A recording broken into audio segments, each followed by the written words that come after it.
मैं बिलांगरी, मेरे क्षेत्र का एक गांव है जहां कैंसर से एक पीड़ित व्यक्ति की मौत पर शोक व्यक्त करने गया था। वहां जाने पर मालूम पड़ा कि उसने 12 लाख रुपए कर्जा लिया, फिर भी उसको बचा नहीं पाया। उसका प्रभाव दिमाग पर ऐसा था कि उस AICC के अधिवेशन में मैंने प्रधानमंत्री जी से विनती की कि आप कैंसर और हार्ट जैसी जो बीमारियां हैं इनका सरकार के खर्चे पर इलाज करवाइए, मुफ्त करवाइए। तब तो माननीय सभापति महोदय वो हो नहीं सका। पर आज राजस्थान के यशस्वी मुख्यमंत्री की बदौलत, चिरंजीवी योजना की बदौलत 15 साल पुराना हमारा सपना पूरा हो सका कि हम सरकार के खर्चे पर हार्ट, कैंसर, लीवर, किडनी उनका मुफ्त इलाज उपलब्ध करवा पा रहे हैं। और मैं चुनौती देता हूं कि भारतीय जनता पार्टी के शासित राज्यों का भी आंकड़ा पर लाकर रखिए, पूरे देश का भी आंकड़ा लाकर के रखिए। कौन सा स्टेट है जिसके सबसे ज्यादा नागरिक स्वास्थ्य बीमा से लाभान्वित है? माननीय अध्यक्ष महोदय, सभापति महोदय, पूरे देश में मात्र 41% लोग इस बीमा से लाभान्वित है और राजस्थान की 88% जनता चिरंजीवी योजना के माध्यम से माननीय सभापति महोदय लाभान्वित है।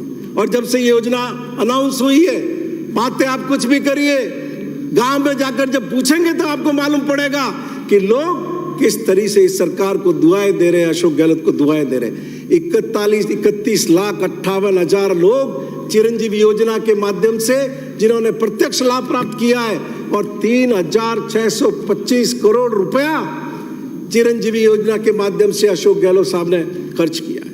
माननीय सभापति महोदय, मैं आज तत्कालीन केंद्रीय स्वास्थ्य मंत्री गुलाम नबी आजाद को भी याद करना चाहूंगा, जिन्होंने चिकित्सा के क्षेत्र में महत्वपूर्ण बदलाव किए थे और ये मेडिकल की सीटें बढ़ाना, मेडिकल कॉलेज के नए खोलने का नया स्वरूप लेकर के आना, ये उनकी देन था। पाली और बाड़मेर में मेडिकल कॉलेज खुले, वो उसी योजना तक खुले थे। और उसके बाद अब उसी योजना के तहत मौजूदा सरकार, भारत सरकार और राजस्थान सरकार भी मिलकर के नए मेडिकल कॉलेज खुल रही है। आज राजस्थान के 30 जिलों के अंदर सरकारी मेडिकल कॉलेज की माननीय सभापति महोदय सुविधा है। इन 4 सालों में MBBS की सीटें जो 2018 में 1,950 थी, आज 3,330 है, सिर्फ 4 साल में। आप अंदाजा लगाइए, खाली इस साल में 400 सीटें बढ़ी है। और क्यों बढ़ी है? सिरोही समेत 4 मेडिकल कॉलेज, हमारे चिकित्सा मंत्री जी बैठे हैं, उन्होंने 4 मेडिकल कॉलेज नए शुरू किए। आप आंकड़ों में जाकर के देखेंगे सभापति महोदय, तो आपको लगेगा कि चिकित्सा के क्षेत्र के अंदर किस तरीके से कायाकल्प हुआ है। आज आप आंकड़े मंगवा करके देखिए, जनवरी के अंदर सरकारी हॉस्पिटल में जो डिलीवरी होती थी 22 के अंदर, दिसंबर का आप आंकड़ा मंगवाइए, आपको फर्क मालूम पड़ जाएगा कि दुगनी डिलीवरी सरकारी हॉस्पिटलों के अंदर होने लग गई। और वो क्यों? कि हमारे चिकित्सा मंत्री जी ने तय किया कि जो आकांक्षी जिले हैं, जो पिछड़े जिले हैं, जहाँ चिकित्सकों का अभाव रहता है, उन जिलों से मैं कार्मिकों को नहीं हटाऊंगा। तो उन कार्मिकों की रहने की वजह से उन आकांक्षी जिलों के अंदर इतना उठाव आया है।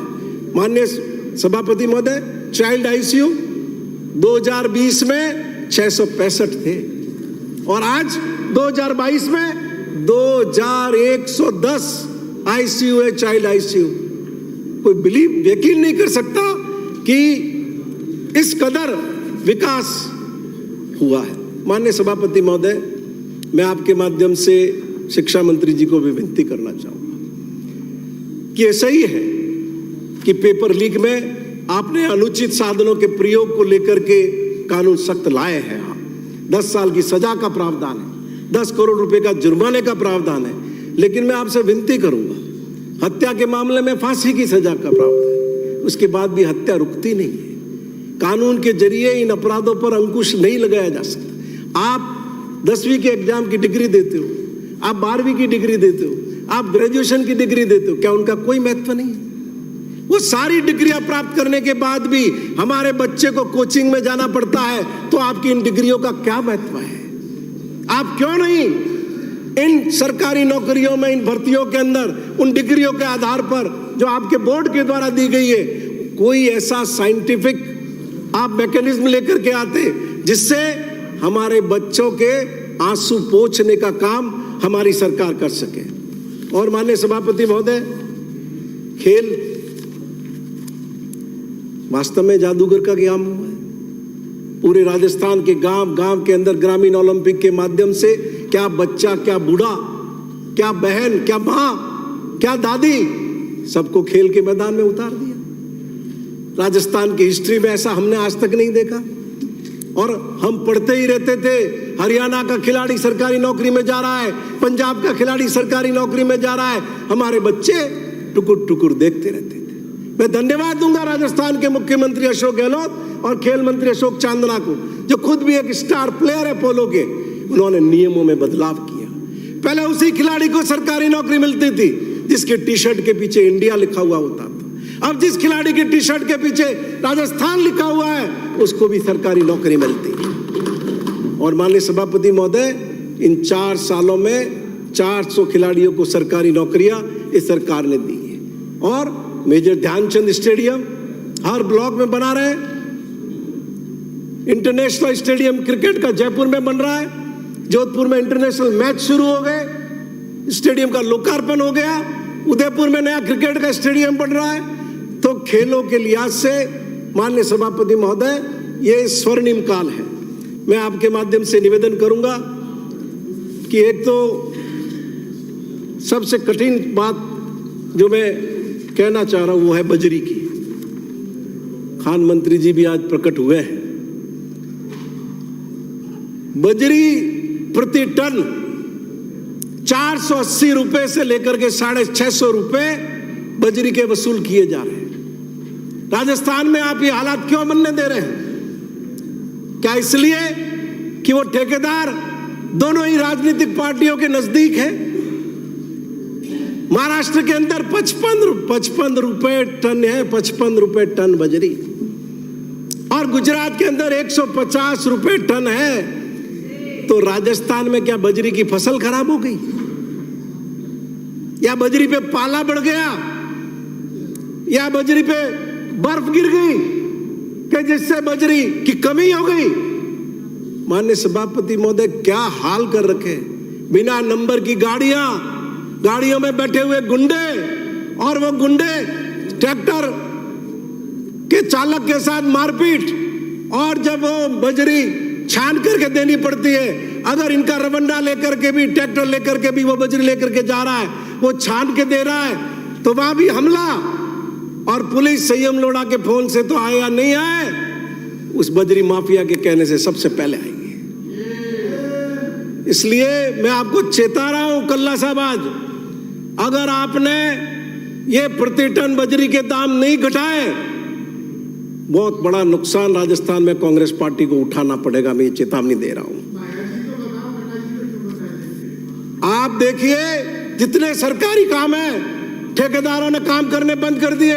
ठेकेदार हड़ताल पर है। कलेक्टर के पास जाके बीएसआर की रेट बढ़ाने की मांग कर रहे हैं। कलेक्टर यहाँ चिट्ठी भेज रहा है, यहाँ से कोई जवाब नहीं आ रहा है। सब काम ग्रामीण क्षेत्र में ठप है।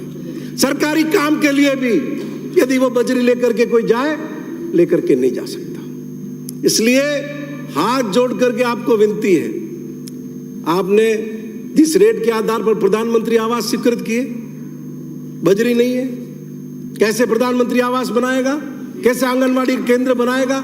और 2000 रुपए टन जब आपके लाइसेंस ये नहीं आए, तब वही ट्रैक्टर जो 700 रुपए में बजरी डालता था, वो अब 2500 रुपए ले रहा है। 2500 रुपए एक ट्रैक्टर के। इसलिए आपके माध्यम से मैं ये विनती करना चाहता हूं कि ये जो 2012 से जो दंगल चल रहा है, पहले तो कलेक्टर को आपने एम्पावर्ड किया था कि वो बजरी की रेट तय कर सकता था, लेकिन अब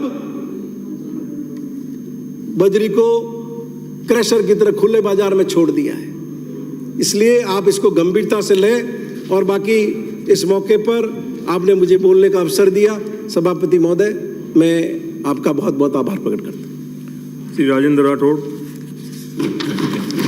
सभापति महोदय,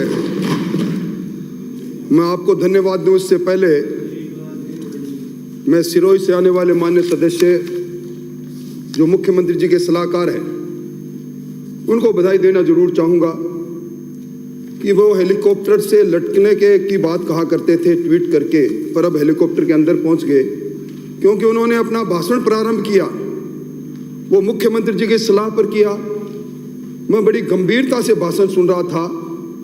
आप केंद्र सरकार के बजट की बात कर रहे थे, केंद्र सरकार के वित्तीय हालात की बात कर रहे थे, और मैं सिरोही से आने वाले माननीय सदस्य आपसे निवेदन करना चाहता हूं, अगर आप आरबीआई की 2022 की रिपोर्ट को पढ़ लेते, जिस आरबीआई की 2022 की रिपोर्ट ने 10 राज्य जो आज आर्थिक आपातकाल की ओर बढ़ चुके हैं उनको चेतावनी दी, उसमें राजस्थान भी एक, और चेतावनी इसलिए दी कि जीएसडीपी का 39.8% कर्जा जिस राज्य पर हो और जिस राज्य में कुल टैक्स रेवेन्यू का 14.9% ब्याज पर चला जाए, और आरबीआई ये कहे कि आपका कुल जितना राजस्व है उसको 87% आप रेवेन्यू अकाउंट में खर्च कर रहे हैं, वेतन में, भत्ते में, पेंशन में, ब्याज में, प्रशासनिक खर्चा में, और मात्र 13%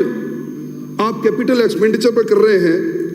जिस राज्य में, मैं नहीं कह रहा आरबीआई की रिपोर्ट कोट कर रहा हूं, और मैं चाहूंगा कि अगर कोई उत्तर दें तो इस आरबीआई की रिपोर्ट जो 2022 में नेट से मैं लेकर आया हूं, 2019 में 3,39,000 का कर्जा